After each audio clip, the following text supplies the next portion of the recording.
hi guys, welcome back to the channel. So let's go to the library quickly. Back with me.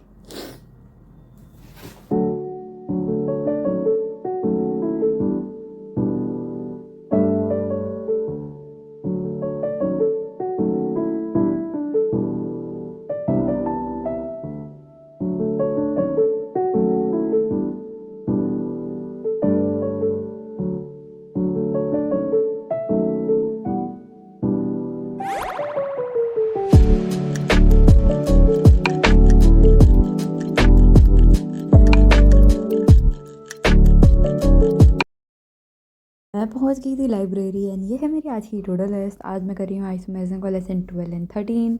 यूएनडी पूरी complete कर रही होंगी and cell division का one shot लगाना है और cell the unit of life की NCERT complete करनी है। So yeah this was all about my today's to do list. I started off with chemistry.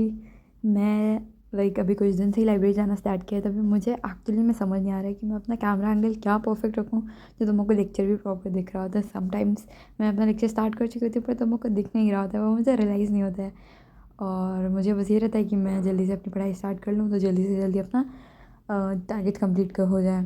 सो इसीलिए समटाइम्स रियलाइज़ नहीं होता है, फिर मुझे रियलाइज़ होता है तो मैं अपना एंगल शिफ्ट कर लेती हूँ।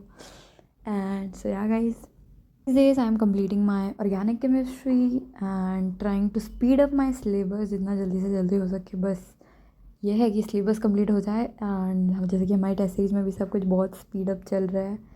एंड गाइज अब नीट में बस 6 मंथ बचे हैं, तो में से काफ़ी सारे लोग होंगे जिनका सिलेबस 50 to 60% कम्प्लीट हो गया होगा। काफ़ी सारे होंगे जिनका सिलेबस अभी बहुत कम कम्प्लीट होगा, लेट स्टार्ट किया होगा। काफ़ी सारे ऐसे भी होंगे जिन्होंने पिछले महीनों में काफ़ी सारी चीज़ें ख़राब हो गई होंगी, कुछ ऊपर नीचे हो गया होगा और तुम अभी फ्रेश स्टार्ट करने की सोच रहे हो पर समझ नहीं आ रहा है कहाँ से स्टार्ट करो क्या करो, तो तुम ज्वाइन कर सकते हो टारगेट बैच 2.0। तो अगर तुम्हें टारगेट बैच के बारे में नहीं पता है तो यहाँ पे टारगेट सेट करने से लेके रिवीजन से लेके क्वेश्चन प्रैक्टिस तक सब मिल जाता है। This batch is available for both 2025 and 2026 aspirants. यहाँ पे तुम अपने टारगेट सेट कर सकते हो, उन टारगेट से रिलेटेड डीपीपी जनरेट कर सकते हो एंड उन चैप्टर्स को कंप्लीट करने के बाद उन पर टेस्ट भी जनरेट कर सकते हो। हर क्वेश्चन का सोल्यूशन ऑडियो वीडियो टेक्स्ट तीनों फॉर्मेट में मिल जाएगा। साथ क्वेश्चन प्रैक्टिस के लिए क्वेश्चन बैंक्स, ई book, flash card, mind map, PYQ ये सब मिल जाता है। तो टारगेट बैच 2.0 में इन सारी चीज़ों के साथ ही तुम्हें मिलेंगी टॉपिक वाइज रिविजन DPPs। यहाँ पे तुम्हें प्रॉपर एक 16 वीक्स का प्लान मिलेगा, 4 मंथ्स का एक पूरा प्लान मिलेगा। उसमें तुम्हारे प्रॉपर वीकली टारगेट्स होंगे और उन वीकली टारगेट्स के अकॉर्डिंग तुम्हें डेली DPPs मिलेंगे लगाने के लिए। इससे क्या होगा, तुम्हारी डेली रिवीजन की हैबिट बनेगी। तुम्हारे पास एक टारगेट्स होंगे डेली रिवाइज करने के लिए, तुम्हें उन चैप्टर्स को रिवाइज करना होगा एंड जो भी गिवन DPPs होंगी उन्हें सॉल्व करना होगा। इसके साथ ही तुम्हें मिलेगी mentorship on Telegram group by MBBS students जिन्होंने नीट प्रेप से ही पढ़कर क्वेश्चन सॉल्व करके नीट क्रैक किया, आज वो MBBS में है।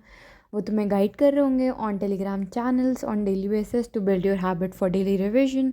डेली बेसिस पे इनसे अपने टेलीग्राम ग्रुप्स पे इंटरैक्ट कर सकते हो, प्लस तुम्हारी वीकली जूम मीटिंग्स भी हुआ करेंगी जहाँ पे तुम अपनी प्रॉब्लम्स इनसे डिस्कस कर सकते हो। सारे फीचर्स तुम्हें मिलेंगे टारगेट बैच 2.0 में। और अगर तुम्हें इसे इनरोल करना है तो तुम मेरे डिस्क्रिप्शन में दी हुई डिस्काउंटेड फी लिंक से जाके ज्वाइन करोगे तो तुम्हें इस पर एक्स्ट्रा डिस्काउंट भी मिलेगा। प्लस जो भी सारे स्टूडेंट्स हैं जिन्होंने पहले से टारगेट बैच ज्वाइन कर रखा है वो जस्ट 499 पे करके टारगेट बैच 2.0 में भी इनरोल कर सकते हैं और ये सारे फीचर्स अवेल कर सकते हैं। एंड सो या अगर अभी तक नहीं इनरोल किया है तो जल्दी से जाके इनरोल करो। एंड यहाँ पे अगर मैं ब्लॉग की बात करूँ तो I got done with my lecture 1 that is isomerism का lesson 12 and now I started off with isomerism lesson 13। अब मेरा आइसोमेरिज्म कंप्लीट होने के बाद I will be starting with GOC and hopefully this month I will be trying कि मेरी marks to marks organic chemistry complete हो जाए।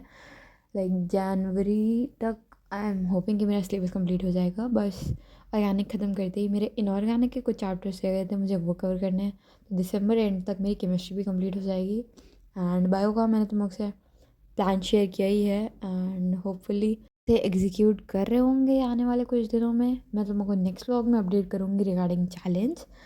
And मैं आई रियली वांटेड कि मैं अपनी बायोलॉजी जल्दी से जल्दी कवर कर लूँ। तो इससे क्या रहेगा, मेरी बायोलॉजी कंप्लीट हो जाएगी, मेरी केमिस्ट्री कंप्लीट हो जाएगी, बस मेरी फ़िज़िक्स बच रही है। मैं तुमसे अभी तक अपनी फ़िज़िक्स की स्ट्रैटेजी शेयर नहीं करी थी बिकॉज मैं चाह रही थी मैं एक डेडिकेटेड वीडियो बनाऊँ उसके ऊपर। And I guess today is the right time to discuss about my physics strategy. मैं फ़िज़िक्स में क्या कर रही हूँ, what's my plan how I am covering from basic and everything. तो लास्ट की कुछ वीडियोज़ में तुमने देखा होगा मैंने बेसिक मैथ्स, वेक्टर, यूएनडी ये सारी चीज़ें मैं पढ़ रही थी। मैंने अपनी फिज़िक्स को एक बार रीस्टार्ट किया है। रीस्टार्ट इन द सेंस कि मैं अभी तक फिज़िक्स एमआर से के 2022 के लेक्चर से कर रही थी, पर एलन की रीडेड टेस्ट सीरीज़ में सिलेबस बहुत फास्ट चल रहा होता है, बहुत जल्दी जल्दी हमें चीज़ें कवर करनी होती हैं, तो मुझे टाइम नहीं मिल रहा था रिविजन का, ज़्यादा क्वेश्चन प्रैक्टिस करने का। एंड कई बार ऐसा होता था मैं अपने डाउट्स नहीं क्लियर कर पा रही थी, I was rushing with the things. तो कहीं ना कहीं मेरी फ़िज़िक्स पहले भी वीक थी और अभी भी वीक ही रह गई थी। अभी भी मेरे मॉक टेस्ट में फ़िज़िक्स में बहुत कम नंबर आ रहे थे, इसी की वजह से मैं अपने एलन के मॉक टेस्ट में अभी तक 500 लाइक 550 के ऊपर मैंने क्रॉस नहीं किया। एक भी मॉक टेस्ट में मेरे 600 नहीं आए। The reason is that my physics is week. Like chemistry से बायो से इंसान 550 के तक मार्क्स ले आता है, पर जो स्कोर इंक्रीज़ करती है वो होती है आपकी फ़िज़िक्स। तो मेरी फ़िज़िक्स वीक थी और वीक ही रह रही थी, मैं उस पर वर्क नहीं कर पा रही थी। So that is why I decided to pause for a while, think it and resume it. तो अभी अभी नहीं करा है, लाइक अक्टूबर के स्टार्टिंग में मैंने ये चीज़ रियलाइज़ कर ली थी और अपने मेंटोर से डिस्कस करी थी। और फिर हमने कैलकुलेट किया कि अगर मैं एमआर सर की 2024 के लेक्चर्स, देखो एक ड्रॉबैक ये था कि मैं बहुत पुराने साल के लेक्चर्स लगा रही थी, उसमें एमआर सर ने उतना डिटेल में नहीं पढ़ाया जितने अभी के लेटेस्ट लेक्चर्स में पढ़ाया। जैसे कि बेसिक मैथ 7-8 लेक्चर्स में ही था, एंड उसमें सर ने लाइक वेक्टर्स वगैरह भी नहीं पढ़ाया था, बोला था काइनेमैटिक्स में पढ़ाएंगे, बहुत कम कम चीज़ें, शॉर्ट चीज़ें पढ़ाई थी। तो कहीं ना कहीं हर चीज़ों में मेरा कुछ ना कुछ डाउट रह रहा था, वो क्लियर नहीं हो पा रहा था। एंड उसके चलते मैं बस बस ऐसे लेक्चर्स देखती जा रही थी, बहुत सारे डाउट आ रहे थे, बट लाइक आई वाज, ऐसा था कि आज 2 लेक्चर, अगले दिन 3rd 4th आ जाता था, मैं 1-2 के डाउट नहीं क्लियर कर पाई थी, ऐसा कुछ हो रहा था मेरे साथ। और उसकी वजह से मैं चैप्टर्स कंप्लीट तो कर रही थी, पर मेरे अंदर कॉन्फिडेंस नहीं आ रहा था कि ये मेरा चैप्टर 100% हो गया है। तो हमने कैलकुलेट किया number of lectures and everything. जैसे कि मैं तुमको अपना केमिस्ट्री प्लानर दिखाया था, मैं यहाँ पे तुमको अपना बायो का भी सॉरी फिज़िक्स का भी ये प्लानर शो कर देती हूँ। दिस इज़ द फिज़िक्स का planner, what I planned. Planner as in बस प्लान क्या ही करना होता है। प्लान इज़ लाइक मैंने सबसे पहले नंबर ऑफ़ लेक्चर्स एक जगह सारे नोट डाउन कर लिए, like from basic maths to wave. अपने टोटल लेक्चर्स बन रहे थे, टोटल नंबर ऑफ़ लेक्चर्स मैंने यहाँ पे नहीं लिखे, लाइक जो भी नंबर ऑफ़ लेक्चर्स है मैंने उनको डिवाइड बाई 2 कर दिए थे। जैसे कि अगर बेसिक मैथ्स के 13 लेक्चर्स के हैं तो मैं उन्हें 7 डेज़ में कवर कर लूँगी। अगर डेली 2 लेक्चर देखूँ तो 6 डेज़ इस लाइक 12 लेक्चर्स एंड 13 तो 7 डेज़ ले लिया, 8 लेक्चर्स के लिए 4 डेज़, ऐसे करके मैंने लिखा। तो total number of days 75 days आ रहे थे।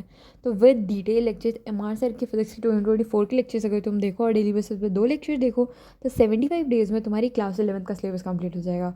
वेयर ऐसे ही क्लास 12th के लिए भी मैंने कैलकुलेट किया था, तो सेम डेली 2 लेक्चर्स देखना है तो you will be like done with your class 12 physics in 47 days. तो इसी को कैलकुलेशन लगाते हुए मैंने अपने सर के साथ भी डिस्कस किया कि सर अगर मैं एक बार अपनी रिस्टार्ट कर लूँ तो 3 से 3.5 लगेंगे मुझे अपनी फिज़िक्स को पूरा कंप्लीट करने में। एंड 3 से 3.5 मंथ इज़ लाइक अक्टूबर में जब मैंने स्टार्ट किया था तब से हमने ऐसे, सर ने मुझे ऐसा प्लान आउट करके दिया था कि मरियम इट्स लाइक तुम अपनी डेडलाइन रखना जनवरी लास्ट तक तुम चीज़ें कंप्लीट कर दो। क्योंकि ये तो नंबर ऑफ़ लेक्चर्स मैंने इस हिसाब से कैलकुलेट किया था कि अगर मैं एकदम से ज़ीरो से स्टार्ट कर रही थी तब, पर मैंने जैसे ये सारे चैप्टर्स अभी अभी डिटेल में एक बार किए हुए हैं पुराने लेक्चर्स से, बस कुछ कॉन्सेप्ट लैक कर रहे हैं, कुछ चीज़ों में लैक कर रही हूँ, तो शायद मैं डेली अभी तक 2 लेक्चर्स लगा रही थी, तो अभी 3 लेक्चर्स लगाऊंगी, कभी और ज़्यादा, जितना ज़्यादा ज़्यादा मेरी साइड से हो सकेगा। तो अगर मैं बाई चांस 2 से 3 लेक्चर्स भी ले जाऊँगी तो टाइम और डिक्रीज़ होता जाएगा मेरे साइड। तो बस मुझे यही करना है कि एक तो यहाँ पे अब मुझे क्या है, अब मेरे तरफ से ये है कि मुझे कोई भी डाउट नहीं है कि मेरे लेक्चर में कोई टॉपिक छूटा हुआ है या कुछ मिसिंग है। यही था जो मुझे तुम लोग से शेयर करना था कि मैंने अपनी फ़िज़िक्स को क्विकली रीस्टार्ट कर दिया है एंड होपफुली जनवरी लास्ट तक मेरी फ़िज़िक्स कंप्लीट हो जाएगी रीस्टार्ट करने के बाद भी। एंड अगर कोई अभी भी ज़ीरो से स्टार्ट कर रहा है या कुछ, तो they can still start the things, there are still lots of time. 6 महीने भी बहुत होते हैं अगर कोई दिल लगा के मेहनत से पढ़ ले। जैसे कि मैं तुमको अपने 100 डेज़ प्लान वाले वीडियो में भी बताया था, तुम डिटेल से भी अभी स्टार्ट करो तो बहुत टाइम है तुम्हारे पास चीज़ें कवर करने के लिए। तुम अभी भी जनवरी फरवरी तक अपना सिलेबस फ़ेब तक कंप्लीट कर सकते हो और मार्च अप्रैल 2 महीने होंगे तुम्हारे पास बहुत अच्छे से रिवीजन करने के लिए, फुल सिलेबस मॉक टेस्ट देने के लिए। And so yeah, give your best, try hard as much as you can. I'm also trying very hard to cover the things. Meet you guys in the next vlog, and yeah, thanks for watching.